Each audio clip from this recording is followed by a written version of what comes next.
Back in 2008, I decided to see if we could use our consciousness to lower violence in war-torn areas. So we decided to send intention over 8 days to Sri Lanka, which at the time was going through a 25-year war. You can scroll down this page and look at the data of the peace intention in Sri Lanka. You can see there's a fairly steady trend away from what should be just a horizontal random walk along that black line in the middle of the graph. What is the significance of it being sort of under the line? Does that mean anything? We've seen that numerous times. In fact, it's now become a kind of prediction that we make for great mass gatherings of people. The really weird thing about this is that people aren't gathered. They're actually sitting in front of their individual computer screens everywhere in the world. We had participants on this experiment from about 80 countries around the globe. What was really interesting was that a few months after that, that 25-year intractable war was over. Did we do this? What you need to do in order to start claiming that maybe consciousness had an effect is repeat over and over and over again. So we replicated it for the first time in 2011 to mark the 10th anniversary of 9/11. We'd send intention to lower violence in 2 southern provinces in Afghanistan. What did you find? We found the same, Lynn. The data here, driven in the direction of negative going trend in both cases, the larger span of time and also the very concentrated, focused intention period. It was evident that violence in those 2 provinces had plummeted to levels that were far lower than before. So that was fascinating, and we ran one in Washington, D.C. Again, we lowered violence by about 1/3. That was just really confirmed again in September, October 2017, sending intention to lower violence in an area of St. Louis, the most violent street in America. In this case, we have a little bit of a positive trend, but then it takes on the very characteristic negative trend that we've seen for these kinds of experiments. A professor of statistics, Dr. Jessica Utz from the University of California, she provided an analysis. Crime went up in 3 areas. The only thing that went down, and went down hugely, it was by 43% compared to the year before, was violent crime in our area of focus, Fairground. It really says a lot about what group mind could possibly be. Everybody has always understood that we're connected in this way. Consciousness is not just a electrical activity in your head, but it is a kind of wonderful composition of heart and mind and soul and spirit. When you put that all together, what we find is that science, using the best techniques of the 20th and now the 21st century, has borne out the deepest truths of our most cherished and ancient spiritual traditions, saying we are connected to one another, we're connected to all things, and what we think and what we feel is important in our lives, it's important in this world.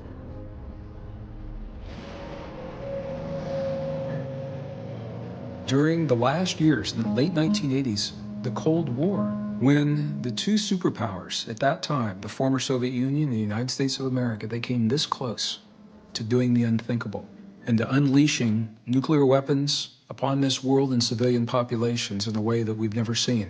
And I found myself working in the industry, hoping that that would never happen. By day and by night, I found myself researching the ancient texts of our past, the Hebrew traditions, the Egyptian traditions, the Andean traditions, the Sumerian traditions, all of the ancient wisdom, because I believe that those who have come before us left us the key to prevent the war that so many people believed we will still have. For that reason, my journey has taken me to some of the most remote, isolated, magnificent, pristine, beautiful places remaining in the world today, in the monasteries, in the libraries, and with the shaman, and the healers, where they preserved the wisdom that we're only beginning to understand.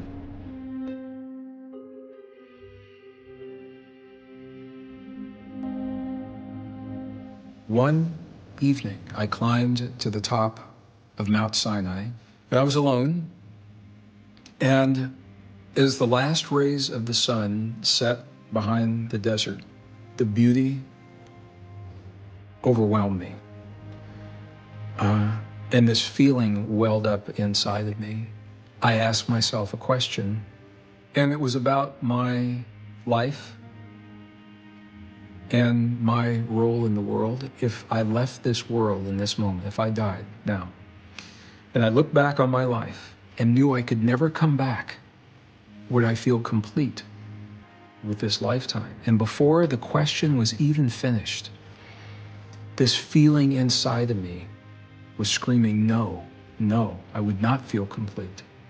That something I had yet to accomplish. And that day became the reference point by which I gauge every choice, every decision, every relationship, every job, every career, everything I've done from that moment. Because a lot of beautiful opportunities crossed my path. They're all beautiful. But which one will help me get closer to my yes?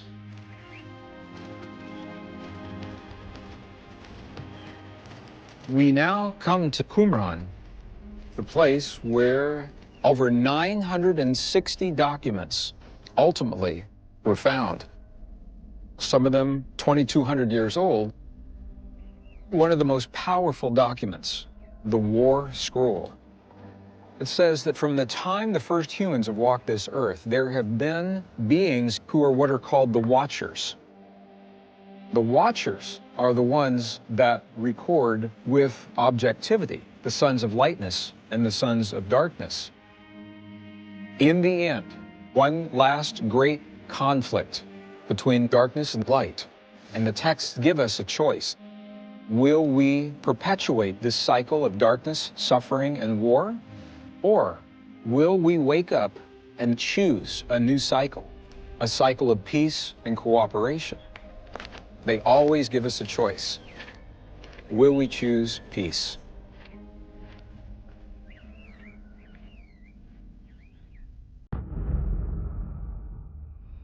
On one platform, there is what we will call dark consciousness. On one other platform, light consciousness. 2 years, we told you, be ready for the dark. It will not give up without a battle. And now the battle is here.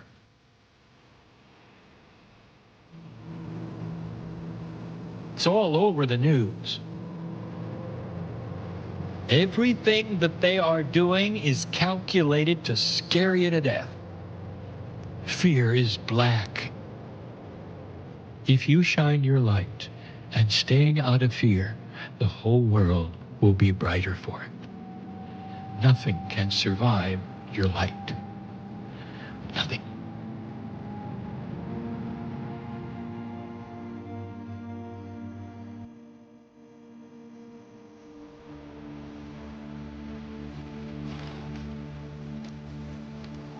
The evening is here. Not too far away is the Dead Sea. The breeze blows, the chill of the air is coming. We sit in a profound place, an ancient place. For me to give this the final message of the Israeli series. Have you ever wondered, Jew, what is the anti-Semitism about? What would create this? The conquerors would turn their eyes upon you and wipe you out, destroy the temples, or try genocide. Listen, Israeli. This is your field.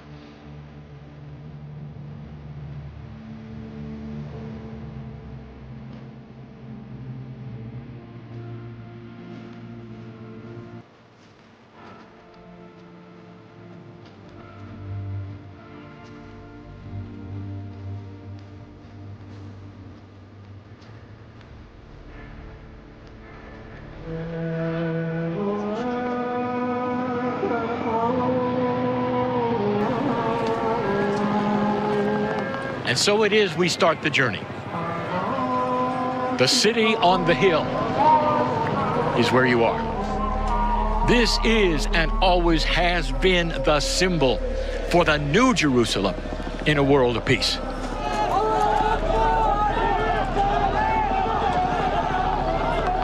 I got 3 different cells, and they're 3 individuals.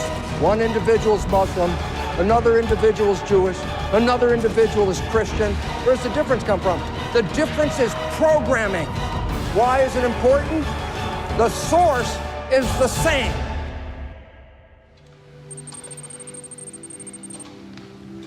All the channels we've given you in the last week have been profoundly given in love. In love.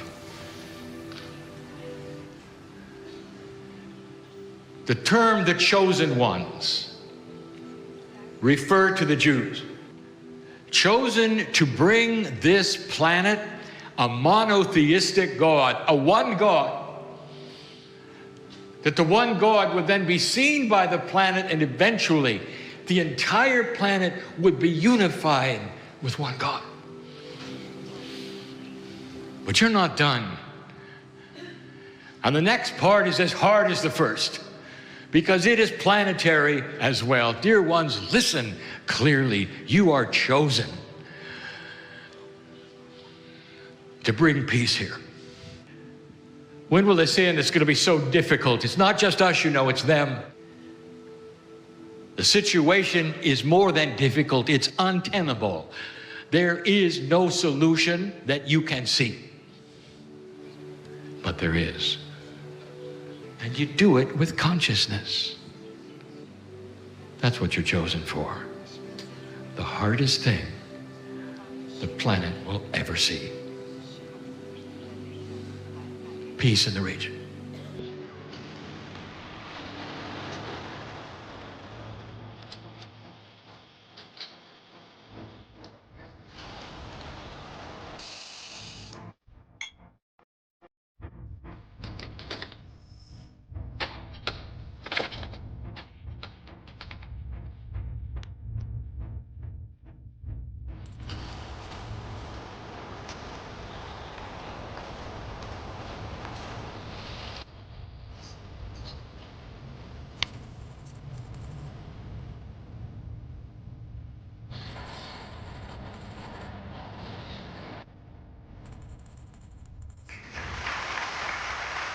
ערב טוב לכולם. חלק הזריע. עשרות אלפי אנשים עומדים להצטרף לנו ממש בעוד 10 דקות. כל העולם, מעיראק, מאיראן, ממרוקו, ברזיל, פיליפינים, ארצות הברית, איפה לא? כולם עם כוונה אחת. كلهم عملية مشتركة. שלום במזרח התיכון. سلام بالشرق الأوسط. דוקטור בהדורי מאינדיה, מהודו, מבקש לברך אותנו. Good wishes to you and to everyone. Blessings and love to Israel and all surrounding countries. God bless you all. Is Jerusalem on? Jerusalem is on. There. Yes. Hi, Jerusalem. We have people from so many different countries. Saudi Arabia. Yes, there they are. We've got the UAE. We've got Abu Dhabi. Let's see you. And we've got Tunisia from Saffras. We've got Bahrain. We've got Kuwait City. We have Jordan. Amen. Yeah. Oh, the loud ones from Jordan. And we've got Oman, Muscat. So we have people from all over the Middle East coming together, Arabs and Israelis, for a historic event. And we also have many thousands of people from all over the world participating on YouTube. One of the people responsible for this event is Dr. Salah Al-Rashed. And thanks to him, we are broadcasting in Southern England in Smartway Studio. So are you ready to begin now, everybody?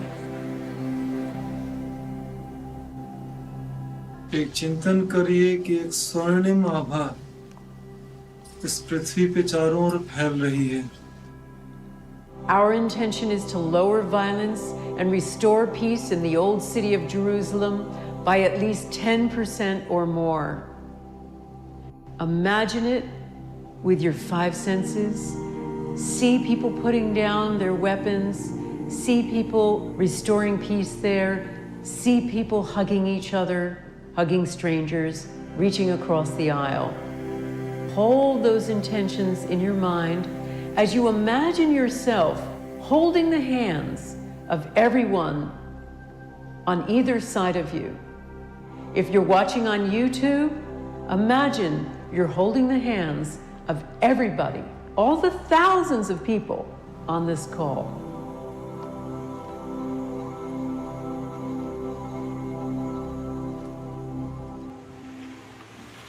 Can you feel the connection?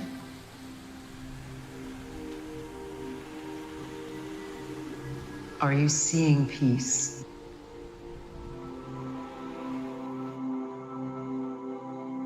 In your own time, open up your eyes and come on back into the room.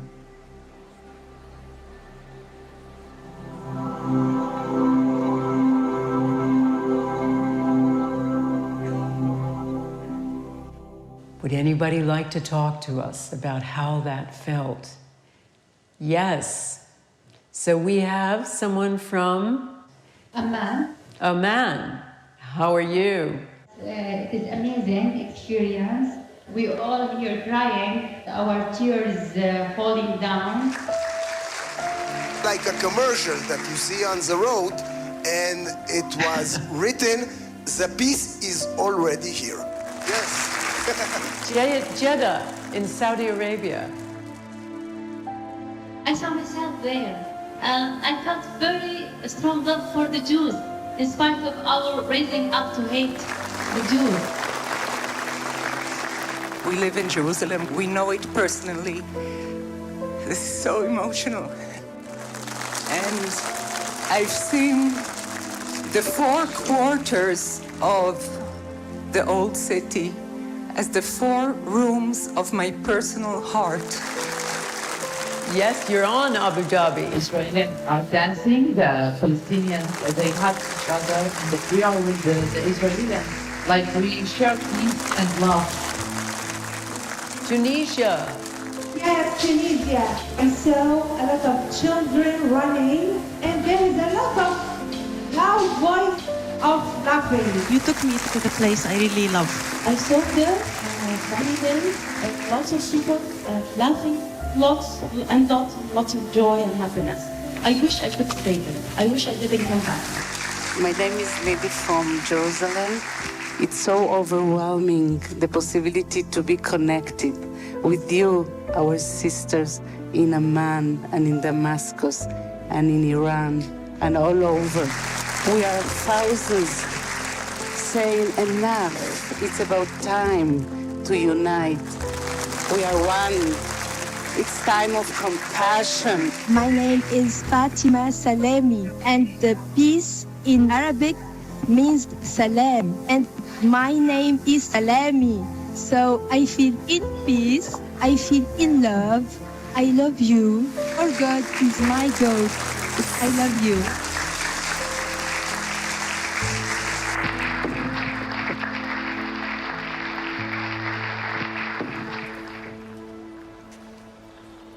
I was unable to come here, so I asked my son to come to Jerusalem and to have this measurement. It's a moment when signal increased. It was at Jaffa Gate, and it was after people finished meditation. There is no war between us. There is only love. Number one, it was beginning of the experiment. But then after they had this collective meditation, it increased tremendously, really big difference. And number three, it is same place, but measured a year before, but it's very unstable signal. It means that under the influence of collective meditation of people, we have balancing of environment.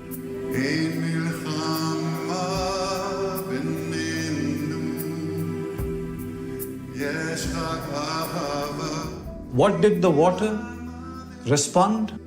We had 5 sets of readings. Baseline, the water that just comes out of the tap. You had expansion, a contraction, bigger expansion, shrinking again.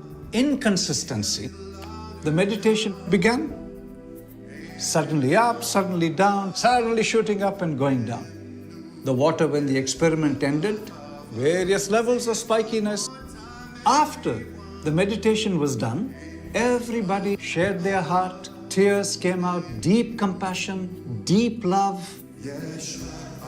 The luminous quality of the water was the brightest, consistent, harmonious, and symmetrical. Woke up in the morning, there's various ups and downs. It went even lower than the baseline. Why? This water received all this love, and all of a sudden, c'est la vie, everybody is gone. I would like to ask you something, to sing the next lines with me. In the honor of that here in Jerusalem, here in Israel, there is more than one language. So I ask you to help me sing the next lines.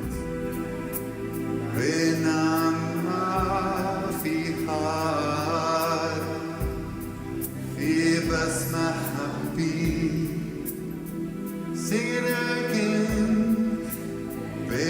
When Dr. Baduri started chanting, instrument Sputnik staying in the same room was able to detect decrease of parameters. When he started silent meditation, it was even much stronger.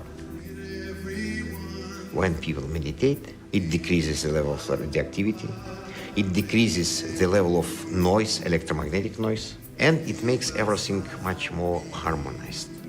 You can sing both, come.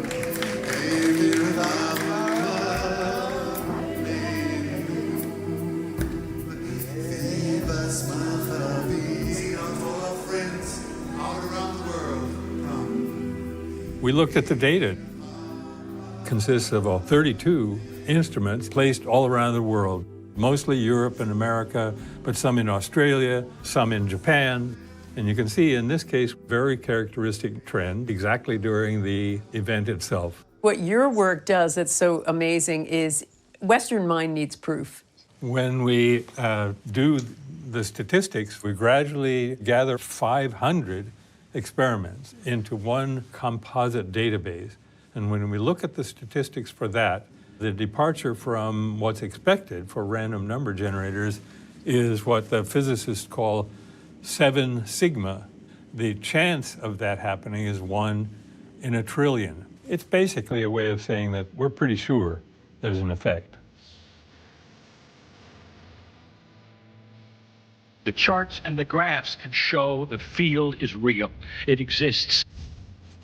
I want to take you the rest of the way.